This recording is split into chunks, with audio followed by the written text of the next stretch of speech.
Hello, my fellow Tesla lovers. I'm so happy that you're here today. This is a video that I've been wanting to do ever since I received my Model 3. So right now, what I'm going to talk to you about is about the features that I love about my Model 3 and those that kind of still bother me even after a couple of months of owning it. So if you saw my video on our drive down from Quebec City to Fort Lauderdale, Florida, you know that we travel with our 2 kids, and I was afraid that after coming back home from that trip that I would regret having a white interior. And the truth is, I do not. I have not cleaned the seats once yet. I don't see the need to. I mean, I probably should, just because you should clean your car, you should keep your things clean, but so far they hold up really, really well. Now, as you know, or if you don't know, this is truly the safest car out on the road. It's received 5-star rating in all of the safety categories, and it has the lowest probability of injury according to the NHTSA, out of all of the cars that they've ever tested.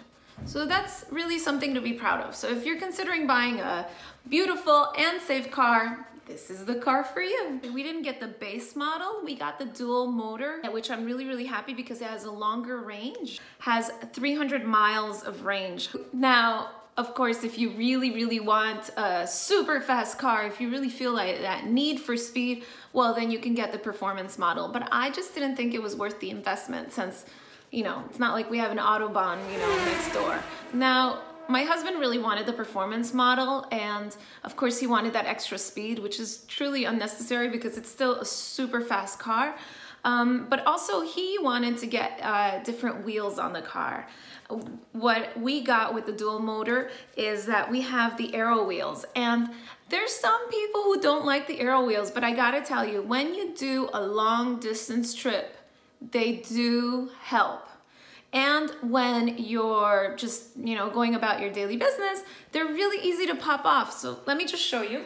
All that I did was that I purchased this little cap right here, you know, to make it look pretty. And when we go on long distance trips, well, we put on the aero wheels. I had talked about some improvements that I wanted to make to my Model 3 when I got it delivered. Now, if you haven't seen that video, make sure you go see it because it's a lot of fun. Let me show you because I've done some of them. As you can see, we wrapped the Tesla logo in black, and I like it. It looks kind of mean. The other thing that we did was that we wrapped the door handles in white, and I think it looks so much nicer. Now, we still have to get rid of the chrome. We just haven't gotten around to it. It's friends of ours who own this company, that Dark Tint, that actually did it for us. Shout out to Dark Tint, you guys are the best. Taki, Costa, we love you. And we also did the T in the back, which I think really looks good. Now, if my husband had succeeded in convincing me about getting the performance model, he would have had 20-inch wheels and he would have had nicer mags. When you drive long distance, it's actually better on your range if you have smaller tires. So for me, it just made more sense. If you don't have a Model 3 and you're wondering about the charging options, what we have at home is this. This is the Tesla wall charger in silver, and now it's available in black, which it wasn't when I first got mine. So mad. Installation cost us about $700, just something to add to your budget. If you can have a charging station at home, I think maybe you can even do it if you don't have a garage and you have a way that you can protect this from being used by other people. You know, maybe you can have a box that has a lock on it and you just open it every time you need to charge your car. I think that could maybe be an option. You guys let me know what you think of that in the comments down below. If you are conscious of your budget, I would tell you, you can always schedule your charging for you know, midnight or, you know, 1 o'clock in the morning. You can plug it in and the car will start charging at the time that you tell it to. So even if you plug it in, it's not going to necessarily start charging right away. And that's just so convenient. I travel a lot into the States. I'm originally from the States. All of my family's there, so I travel a lot there. So if ever you're wondering what it's like to drive a Tesla and to have to drive long distance, I'm telling you, Tesla's network of superchargers is just amazing. I think worldwide they have like 10,000 superchargers, and what's really good about the superchargers is that in half an hour you get about 170 miles, which is amazing. So just remember though that when you charge your car, do not park, if you can help it, do not park directly next to another car that's charging. Always leave a space in between your vehicle and another vehicle charging. It'll help your car to maintain the optimal charging speed. Now, if you're traveling and you're on most major highways, you will have no problem finding a supercharger. Well, the car will do it for you. But if for some reason you're not on a major highway and you need to look for other alternative charging possibilities, well, you should absolutely download a plug and share application, or I think it's called ChargePoint. Yeah, it's called ChargePoint, and those will share with you the locations of public charging stations. They won't charge as fast as a supercharger, but if you happen to need it, it's good to know that they're out there. Okay, so before I get into the car, I'm going to share with you one of the things that I don't like about my Model 3. Now, mind you, I love this car, okay? It's super safe for my family. I love the look of it. I really think it's a fun, you know, a very aerodynamic, sleek look that they have going, and I love that. As you guys maybe know from watching my videos, I appreciate all things design and fashion. So let me just show you. Let me stop talking and let me show you. So because of the aerodynamics of this car, the butt of the car tends to get very dirty. So as you can see, the front of the vehicle is actually pretty clean. But when you look at the sides, a little bit more, but it's normal. But then you get to the back. And the back is crazy dirty. It's this area from here all the way down here.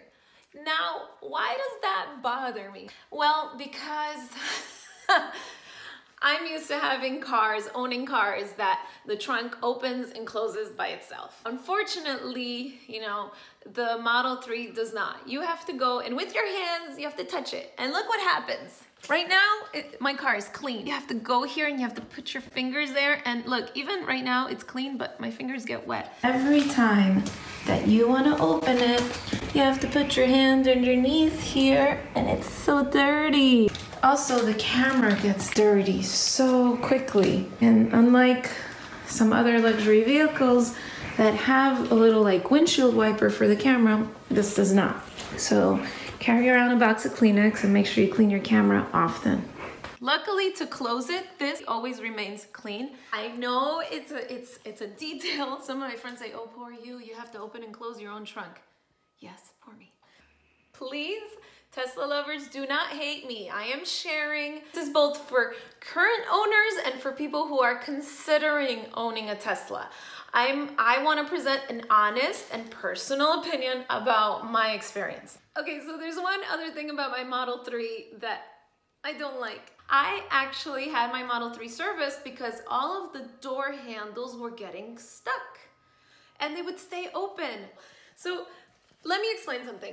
As you guys know, I wrapped the door handles, but wait, I was having issues with it before I wrapped the door handles. So much so that I took it into a Tesla dealer and I told them, do something, can you add some lubricant or something? And after I got the car back, I have to say that 3 out of 4 now function perfectly, and one of them still gets stuck today. So I'm thinking I'm gonna go get some like mineral oil and I'm gonna squeeze it in there because it still bothers me. Okay, now let's go to something more positive. For example, the Model X, this is the key fob, okay? It costs a lot of money if you break it or you lose it. Now, for the Model 3, check this out. That's the key. Well, in reality, yes, this is the key, but once you connect your phone to the car, your phone is the key. You still should keep this on you at all times, so they always say carry it in your wallet. You lose this, it costs like 10 bucks or something to replace. Not a lot of money. In the video of my Model 3 delivery, I know I had talked about some of the things that I wanted to do to pimp my car, but I don't know if I talked about this, and that was wrapping the center console. As you can see, we've actually wrapped all of this. In all Model 3 cars, this is actually really shiny black material. And I think that if you get the white interior, which I think is just so beautiful, you have to get this white. You should wrap the center console because as it comes in all, whether it be the performance model, the mid model, the dual motor model, or the base model, Model 3, okay? So any one of those that you get, the center console will look the same. It's really shiny black material. And what happens is that it gets scratched really easily. It always has fingerprints. And for that reason, I think you should wrap it. I'm going to actually provide for you two options because there is Amazon and there's also another company, but I'll put it down below. That way you guys can make your choice. Okay, so another little upgrade that I've done to the car, it has to do with the docking station for the cell phones. Now, whenever you purchase a Model 3, it comes with the docking stations for two cell phones. There's a connector for an Apple phone and an Android phone. My husband and I, we both have Apple phones. His has no case. I have a case on mine. I like to protect it. Well, guess what? On the one Apple connector that's provided with your purchase of the Model 3, you cannot put your phone if it has a case. So if I wanted to charge it, I had to remove it from the case. And on top of that, the way that the cable is fished through like the docking station for you to be able to connect your phone is really, it's not super easy to use. What I mean by that is that when you place it, you really have to make sure that it clicks in or else it's not going to charge properly. So after seeing that, we decided the easiest thing, the best thing, and actually a really affordable option was to get this. So this is where your cell phone goes, and look at this. This is what we got. We got induction pads for charging our cell phones, and I love that we did this. It's really cheap, and look, what you do is that you lift this up. You see the lights that are flickering on the bottom? Well, that's where you connect them, and then you fish it through here, and then you glue the induction pads there. They come with a little adhesive. Not you glue them, yeah, you stick them. And then you just put this little pad there to make things look nice and pretty. The next thing that I'm going to talk to you about is just something that, again, I wish the design team at Tesla would consider changing. Every time that I go to put down my cell phone, you have to be really careful because if you just put it down, oh, where'd my phone go? Yes, it's gone into the abyss, never to be found again. No, it's fallen down. There's a space in between these two things, and I'm sure there's a reason for that I just can't explain right now. But I wish there was no space, because if you're not careful and you just like put your foot, if you just put your phone down as I did, which sometimes, you know, when you're driving, it just happens. You know, just go like this and you're like, oh God, where's my phone? Well, it falls through the hole here. I wish that this edge would come up a little bit thicker, just so that it could come to, you know, just to the point where it touches this so that it's safe.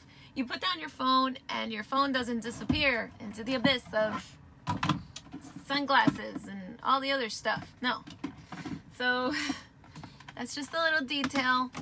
But if you're listening, Elon, which I know you love to listen to me, please consider making that upgrade.